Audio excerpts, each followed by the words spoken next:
Hello, everyone. My name is Jancy McPhee, and I'm the Executive Director of SciArtExchange. Welcome to Design Your Habitat. We have a fantastic guest with us today, Francesca Rosella. She is the co-founder and Chief Creative Officer of Cute Circuit. Hi, Francesca. Thank you so much for joining us. Hello, everyone. Nice to see you, Jancy. Nice to see you as well. Francesca is going to talk to us today about her fantastic work making fashionable garments with wearable technology so that people can not just survive, but also thrive in their environments. And she's also going to talk about how possibly someday these same garments could help us to communicate with each other. So to start off, Francesca, let's please just learn a little bit about you and how you came to be doing this type of work. Thank you, Jancy. So I started this company, Cute Circuit, many years ago, back in 2004. And I used to be a normal designer, and I studied architecture, and then I worked in fashion at Valentino, a couture house in Italy. And one day while I was doing my designs, I sort of started having ideas about integrating microtechnologies into the garments so that the garments could do something special, like illuminating, changing color, or communicating. And so after doing research for many years, I decided to start a company that would do just that. So that's basically then the underlying philosophy of Cute Circuit, to try to put these functional technologies into the garments.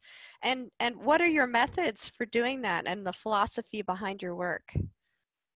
Well, at Cute Circuit, we started so many years ago designing wearable technology that many of the materials that we have today didn't exist yet.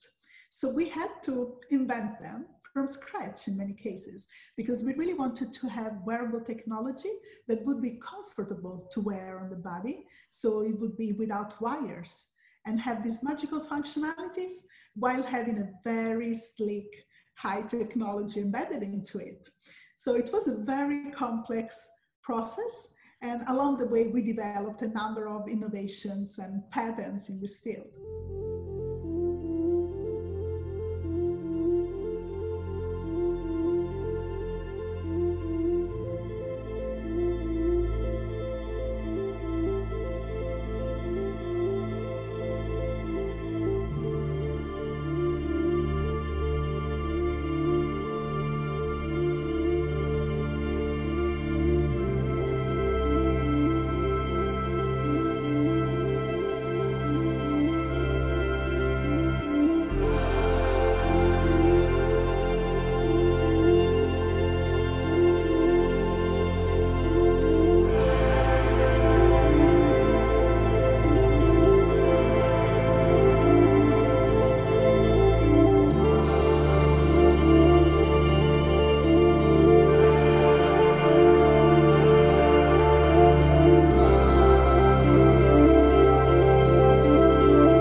that's really incredible. So do you partner with other people to advance these technologies, or you're just learning everything that you need to on your own? But I'm very lucky because I have a co-founder, Ryan Gantz, and he has been my partner in this venture since the beginning. We met in a research institute in Italy back in 2001, and we've been working together since. And Ryan, just like me, is also an interaction designer, and he originally was an anthropologist and specialized in new media. So the combination of our two skill sets, and the arts and the science coming together is what allows us to create this type of garments. And we also been lucky because we were able to involve some large factories and convince them to work with us to develop the products that we designed. And so it took a time to convince them, but we managed, and that's why we're able to create these complex garments now. Awesome. So really, really excellent. And, as many of us know who work in the space community, a spacesuit is another form of a personal habitat. And that what astronauts currently wear when they're doing spacewalks or even just living inside of the space station or space capsule is very important. So as we move forward in thinking about our future space capsules and stations and habitats on planets and moons, it's a very important topic that all the space people are thinking about what are we going to wear, what's going to be the best thing for us to wear so that the astronauts can survive, and since the missions are getting longer and longer, also thrive. So like the evolution of space and Earth-based technologies in general, we also know that fashion evolves. And it evolves based on the needs of the user and also any sort of cultural shifts or trends that are current, and also options that have opened up because, as you mentioned, materials and technology are constantly changing. So right now, this is kind of what our spacesuits look like. And this is an artwork done by Abby Martinez for the Project Mars competition that we held 2 years ago. But 50 years ago, what did people think we would be wearing basically on Earth? And how has that fashion actually evolved over the past 50 years? And how much does the prediction of what we've been wearing match the reality of what we're actually wearing? I think it'd be really interesting to talk about the whole design and actual process, the evolution of these garments, especially those that are functional, like spacesuits and the things that you're creating. Well, I think that one thing that is really interesting in the development of fashion and technology is that there are many people that have visions of what the future will look like. And one of my favorite designers that I always sort of point to as a reference for our work is Pierre Cardin. Pierre Cardin is a French designer. He's 93 years old now, and he's still designing, thinking that we will live on Mars in the future. Back in the 60s, he designed collections of garments that he imagined people will wear 50 years in the future. So exactly what we're wearing now is sort of something very similar to what he predicted, even though he predicted that people would be wearing these very large glass balls over their heads, and that only happens in space right now. But he was sort of very perceptive in imagining what the future will look like, and then sort of proceed to create his vision. So he also styled his photo shoots of these future fashion visions to demonstrate how people will live. And one thing that is really fun is that, for example, in one episode of The Jetsons, one of the characters demonstrates how one of the Pierre Marchand dresses illuminates by plugging it into the mains. It's a Pierre Marchand original. And at that point, you can really understand how sometimes designers and artists come up with creative visions that then become part of our reality. That is really interesting. And of course, I was a big fan of the Jetsons. So, I remember that episode. It was really, really fun. And what we're wearing is really, really important. And as a follow-on to what we're talking about today, we're actually going to encourage our Design Your Habitat community to actually think about what we might be wearing 50 years from now.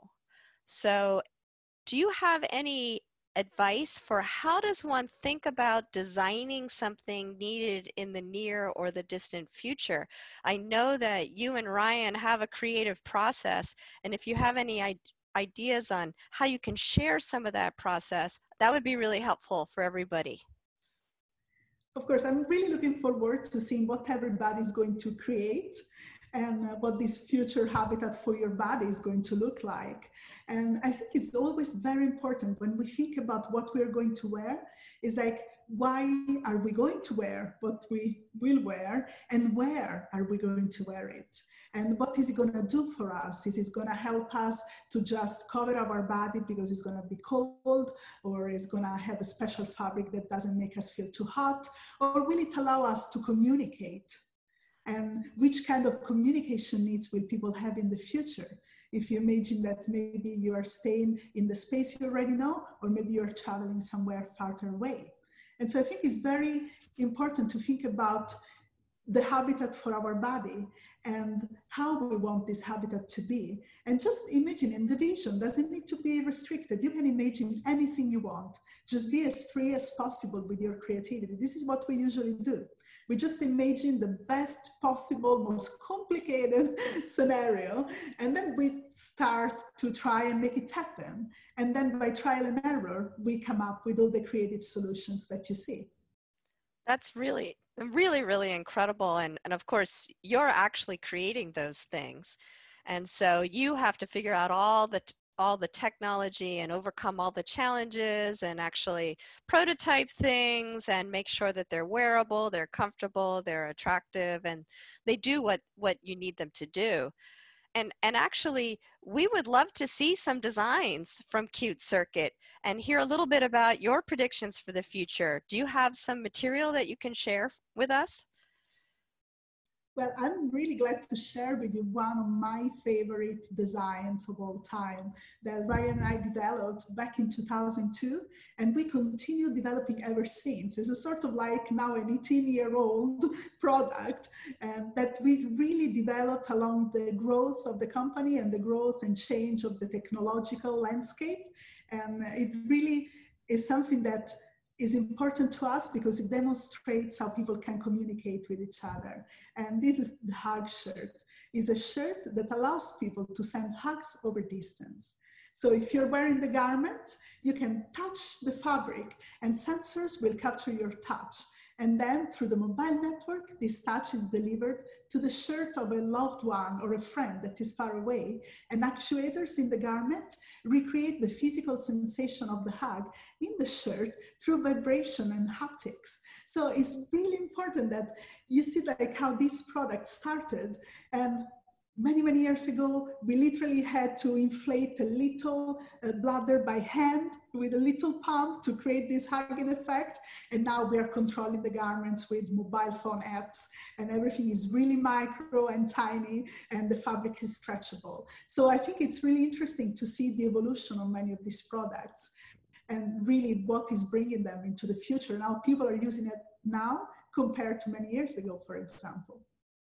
That is really just so totally cool. And I absolutely want a hug shirt because I'm a big hugger and I'm missing that right now. And I would really love to be able to transfer hugs to people and receive them as well. And similarly, along those lines, do you have any tips or suggestions to help everyone out while they're living a more isolated and confined life right now? If so, please share them. Well, one of my favorite things that has been happening lately during the lockdown is that we've been more able to focus on our creativity.